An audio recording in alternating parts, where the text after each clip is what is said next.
I don't remember the first time I saw a dinosaur. That's what people always ask, as if there was a moment, as if something began. For me, they were already there. My earliest memory isn't a face, it's a shadow moving across our home. Slow, heavy, calm. The kind of shadow that doesn't hurry away. My mother didn't pull me inside. She didn't shout. She just waited until the light returned. That was my first lesson. I grew up learning distance before danger, timing before speed. We learned when to walk and when to stop, which paths were safe today, which would be safe again next season. School let out early when the ground began to tremble, not from fear, from respect. We climbed hills and watched them pass, their movement steady, their presence absolute. They never looked at us the way animals look at prey, if they looked at us at all. My father worked the land. He used to say the soil knew them better than we ever could, that it remembered their weight. After they passed, the ground changed. Richer, softer, alive in a way it hadn't been before. We planted after migrations. We harvested before returns. Nothing was written down. You just learned, or you didn't last long. When I was older, I left home, not to escape, to understand. I traveled through cities shaped by movement instead of walls, markets that opened and closed without clocks, roads that curved because something larger had chosen that line first. I slept in homes where small dinosaurs shared warmth near the fire. I crossed bridges built high enough for giants to pass beneath. Everywhere I went, the same rule applied. Don't rush what doesn't rush you. There were conflicts. People like to pretend there weren't. I saw soldiers once, standing beside something massive and silent.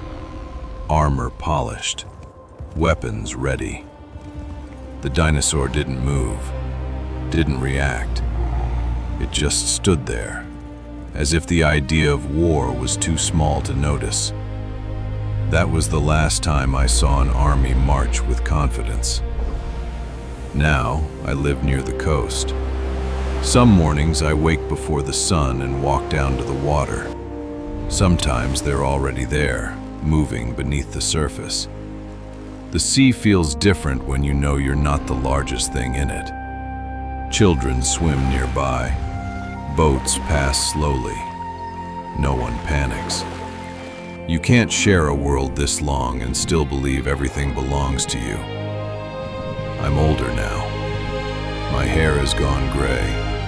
My pace has slowed. But when they pass, I still stop what I'm doing. Still watch. Not because I'm afraid, because it feels right. They were here long before. They will be here long after. And somehow, in this brief overlap, we learned how to exist together.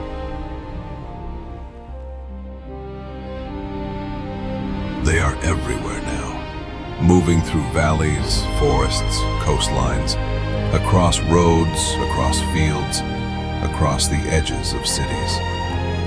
Dinosaurs are no longer something we study in books. They are no longer memories or mysteries. They are present, part of the landscape, part of the weather, part of the rhythm that carries each day forward. People learned their patterns, their roots, their seasons, not by force, not by command, but by watching. Some arrive with the sunrise, their shadow stretching long across the land. Some move only at dusk, when the air cools and the world slows. Some stay for months, becoming familiar shapes on the horizon, then vanish without warning, leaving quiet behind them. Life adjusted. Homes were built with distance in mind, not walls, space.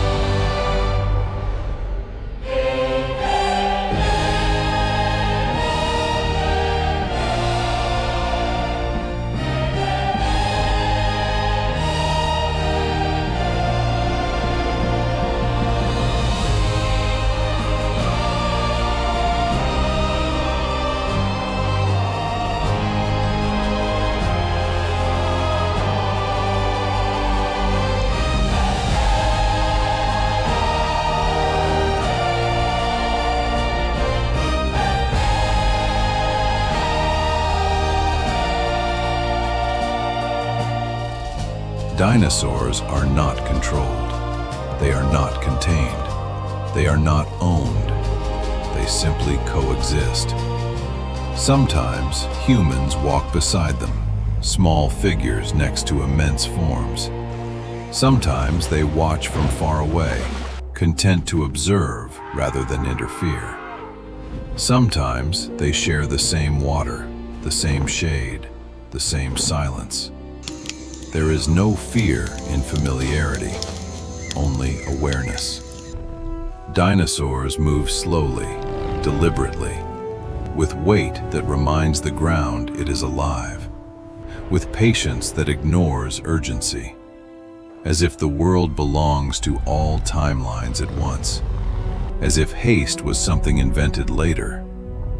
They stop often, resting in open plains beneath wide skies, standing in shallow rivers as water flows around them, sleeping near cliffs, forests, and stone formations older than memory.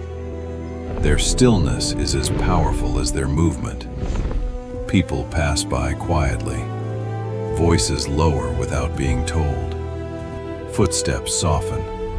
Children grow up seeing dinosaurs as landmarks, not obstacles, orientation. A long neck near the river bend, a broad back on the plain beyond the hills. Travelers use them to navigate. Stories are told in relation to where they rest. Artists paint them into skylines, not as symbols of power, but as part of the world's balance. Accidents happen, mistakes happen, a path crossed too late, a distance misjudged, a moment of inattention. But so does understanding. Over time, boundaries become instinct. People learn when to stop, when to wait, when to move. Respect becomes routine. Distance becomes communication. No signs are needed, no rules written. The land itself teaches. No one questions why dinosaurs are here. No one debates who came first. Those questions lost their importance long ago. The world is large enough. Dinosaurs reshape terrain simply by existing. Humans reshape cities by adapting. Together, the planet changes more slowly, more intentionally, with fewer sharp edges. Days feel heavier, carried by deeper shadows. Nights feel older, filled with sounds that predate language. Time feels deeper here, layered, shared. There is no conquest, no victory, no extinction, no story of dominance, just presence. Massive, ancient, patient presence. And a smaller species that learned not how to rule, not how to flee, but how to live beside it.